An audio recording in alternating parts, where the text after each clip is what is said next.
बिस्मिल्लाहिर्रहमानिर्रहीम। अस्सलाम वालेकुम everyone, welcome to chemistry online class. आज हम देखेंगे फिजिकल केमिस्ट्री। फिजिकल केमिस्ट्री में हमारा चैप्टर है जी क्वांटम मैकेनिक्स। क्वांटम मैकेनिक्स में हमारा टॉपिक है Planck's quantum theory of radiation. और Planck's quantum theory of radiation में सबसे पहले हम डिस्कस करेंगे the concept of quantisation. Quantisation का कॉन्सेप्ट क्या है जी। मैक्स प्लैंक ने 1900 में ये थ्योरी पेश की थी। अब क्वांटाइजेशन का कॉन्सेप्ट क्या है? मैक्स प्लैंक ने क्या कहा था कि ब्लैक बॉडी जो है, हीटेड ब्लैक बॉडी जो है वो रेडिएट करेगी energy not continuously but in a discontinuous manner. पहले ये पॉइंट्स पढ़ लेते हैं, फिर उसके बाद समझाती हूँ कि ब्लैक बॉडी जो है वो एनर्जी रेडिएट करेगी, एमिट करेगी, ठीक है, कंटिन्यूसली नहीं बल्कि डिसकंटिन्यूस मैनर में। और नेक्स्ट है कि एनर्जी जो है वो एमिट होगी in the form of energy packet. Energy जो है वो डिसकंटिन्यूस मैनर में एक पैकेट की फॉर्म में एमिट होगी जिसको हम क्वांटा बोलेंगे, ठीक है। एनर्जी जो है किसी भी क्वांटा की वो डिपेंड करेगी फ्रीक्वेंसी के ऊपर। अब फ्रीक्वेंसी के ऊपर डिपेंड करेगी तो फार्मूला क्या होगा? E energy E is equal to n h nu. E क्या है? क्वांटाइजेशन है ऑफ एनर्जी रेडिएट। एन क्या है? पॉजिटिव इंटीजर है, 1 2 3 कुछ भी हो सकता है। न्यू क्या है? फ्रीक्वेंसी है उस क्वांटा की, ठीक है, या उस पैकेट की, पैकेट ऑफ एनर्जी की। और एच क्या है इसके अंदर? एच है जी प्लैंक्स कांस्टेंट, ठीक है। इसकी वैल्यू कांस्टेंट होती है 6.63 इंटू 10⁻⁻34 जूल इंटू सेकेंड इसकी वैल्यू होती है जी। अब हम देखेंगे इसको, समझेंगे इस फिगर से, ठीक है। और हम कह रहे हैं कि एनर्जी जो है वो कंटिन्यूसली एमिट और एब्जॉर्ब नहीं होती, अच्छा, बल्कि ये सिर्फ एनर्जी जो है डिसकंटिन्यूसली एमिट और एब्जॉर्ब ही नहीं होगी बल्कि ये प्रोपोगेट भी डिसकंटिन्यूस मैनर में होगी। अब हम इस पॉइंट को समझने की कोशिश करते हैं जी। ये देखिए, ये हमारे पास सेंटर में जो रेड कलर का बाउल सा है ये हमारे पास है हीटेड बॉडी, ठीक है, या ब्लैक बॉडी है। इसमें से कहते हैं कि रेडिएशन इस तरह से वेव की फॉर्म में ट्रांसमिट नहीं होती। किस फॉर्म में ट्रांसमिट होती है? ये इन छोटे छोटे पैकेट्स की फॉर्म में। ये देखिए, ये इतना एक पैकेट है, ये दूसरा पैकेट है, डिसकंटिन्यूस मैनर में होंगी। इस तरह से energy gap, energy gap, energy का पैकेट, फिर गैप, फिर एनर्जी का पैकेट, फिर गैप, इस तरह से होंगी। और जो इस तरह से डिसकंटिन्यूस मैनर में एमिट होंगी। ये जो एक पैकेट है एनर्जी का, इसी को ले लेते हैं, इसको हम बोलेंगे क्वांटा, क्वांटम बोलेंगे, ठीक है। और इसकी जो एनर्जी होगी ई, ये डायरेक्टली प्रोपोर्शनल होगी किसके? न्यू के, फ्रीक्वेंसी के, ठीक है। और E इज इक्वल टू क्या आ जाएगा? एच न्यू, ठीक है, एच प्लैंक्स कांस्टेंट है। और अगर हमने n भी लाना है तो E is equal to n h nu बन जाएगा, ठीक है। ये था जी हमारे ये वाले पॉइंट्स। उसके बाद है कि हम ये कह रहे हैं कि एनर्जी सिर्फ एमिट और एब्जॉर्ब इस तरह से नहीं होगी। जो भी मीडियम है, एनर्जी एक जगह से दूसरी जगह जो ट्रांसफर होगी वो इसी मैनर में होगी, ठीक है। एनर्जी जो प्रोपोगेट करेगी स्पेस के अंदर वो भी डिसकंटिन्यूस मैनर में करेगी। एनर्जी का पैकेट गैप, एनर्जी का पैकेट गैप, एनर्जी का पैकेट इस फॉर्म में करेगी, ठीक है। अगर तो रेडिएशन है उस सूरत में हम बोलेंगे क्वांटम, ठीक है। लेकिन अगर लाइट है तो लाइट के केस में क्या बोलेंगे? फोटान बोलेंगे। लाइट के केस में हमारे पास क्या आ जाएगा? फोटान आ जाएगा। अच्छा जी, उसके बाद है कि एनर्जी जो है मॉलिक्यूलर ऑसिलेटर के अंदर जो है ये भी क्वांटाइज्ड है। और इक्वेशन क्या है कि E is equal to n plus 1/2 h nu, ठीक है। अब कहते हैं ये भी पॉजिटिव इंटीजर है, ठीक है। और ये नियरली प्लैंक्स कांस्टेंट के वही वैल्यू आ जाती है जो कि प्लैंक्स ने एज्यूम की थी। उसके बाद हमारे पास आ जाता है जी नील बोहर। नील बोहर ने 1913 में नील बोहर ने एनर्जी स्टडी की थी इलेक्ट्रॉन की इन एन एटम। उसने कहा कि इलेक्ट्रॉन की एनर्जी किसी भी एटम के अंदर क्वांटाइज्ड होती है। इलेक्ट्रॉन फ्रीली एनर्जी नहीं रखते। ये नहीं कि इलेक्ट्रॉन अपनी मर्जी से जहां पे मर्जी रहे, जितनी मर्जी एनर्जी रखे, ये पॉसिबल नहीं है। हर इलेक्ट्रॉन की एनर्जी जो है ये क्वांटाइज्ड होती है, मतलब हर इलेक्ट्रॉन एक specific discrete amount of energy जो है ये रखता है, ठीक है। और इलेक्ट्रॉन जो है वो इन शेल्स में इस तरह से रहते हैं और ये शेल्स की वजह से क्या बनता है? लाइन स्पेक्ट्रम बनता है, ठीक है। शेल्स की वजह से क्या बनता है? हमारे पास लाइन स्पेक्ट्रम बनता है। तो ये था जी हमारे पास नील बोहर का। और नील बोहर ने कहा कि इलेक्ट्रॉन जो है ये इन क्वांटाइज्ड एनर्जी लेवल के अंदर ही रहेंगे। Electron in quantized energy level के अंदर ही रहेंगे, उनकी स्पेसिफिक एनर्जी होगी, ठीक है। और यहीं से हमारे पास क्या आएगा, लाइन स्पेक्ट्रम जो है ये बनेगी। अब क्वांटम मैकेनिकल ट्रीटमेंट जो थी, इसके अकॉर्डिंग जो इलेक्ट्रॉन है या जो भी पार्टिकल है एटम में, उनको 3 क्वांटम नंबर से हम डिस्क्राइब कर रहे हैं, ठीक है। अच्छा जी, उसके बाद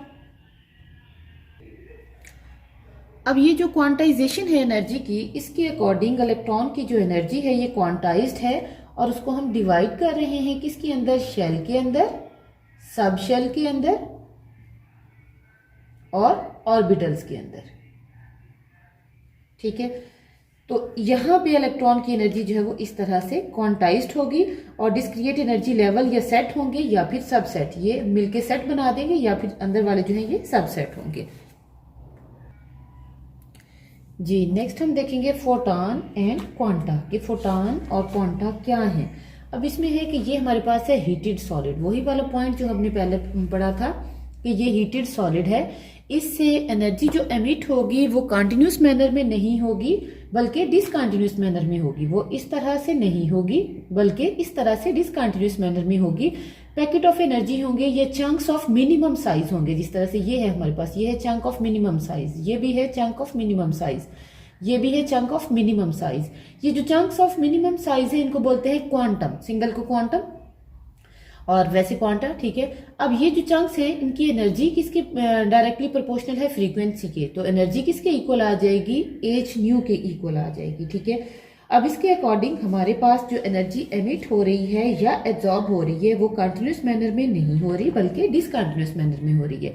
अब अगर हम इसी को देखें, इस इक्वेशन को, कि E is equal to h nu, E क्या है, एनर्जी है, किसकी एनर्जी, इस चंक ऑफ मिनिमम साइज की या वेव पैकेट की या फिर क्वांटा की, ठीक है। एच क्या है, प्लैंक्स कांस्टेंट है, वैल्यू क्या है 6.63 इंटू 10⁻34 जाउल इंटू सेकेंड।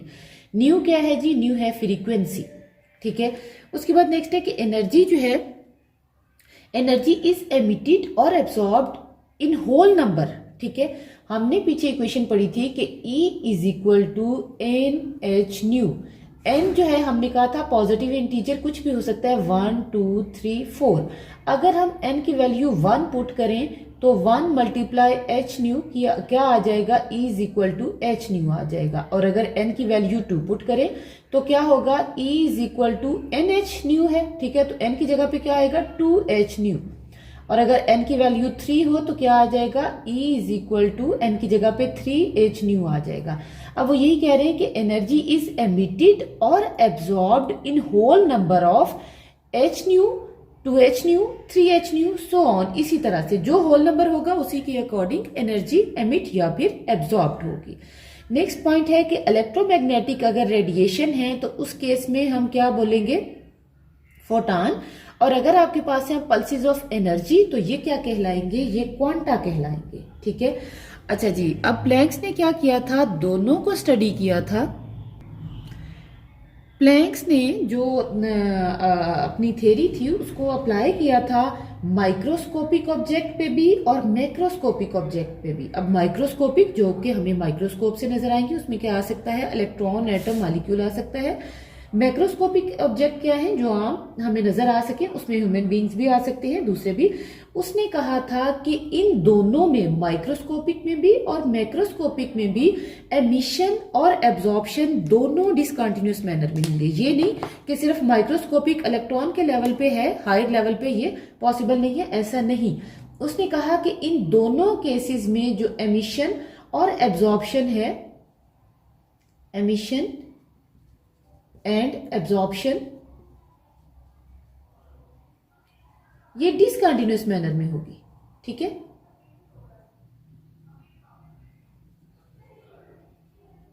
ठीक है, in the form of packets of energy, जिनको हम क्वांटा बोलेंगे। अच्छा जी, अब कहते हैं कि अगर हमारे पास है एक क्वांटा, ठीक है, तो ह्यूमन या बड़े मैक्रोस्कोपिक लेवल पे उसकी एमिशन या एब्जॉर्प्शन से कोई इतना फर्क नहीं पड़ेगा, वो अननोटिस्ड होगा, ठीक है। वन क्वांटा जो होगा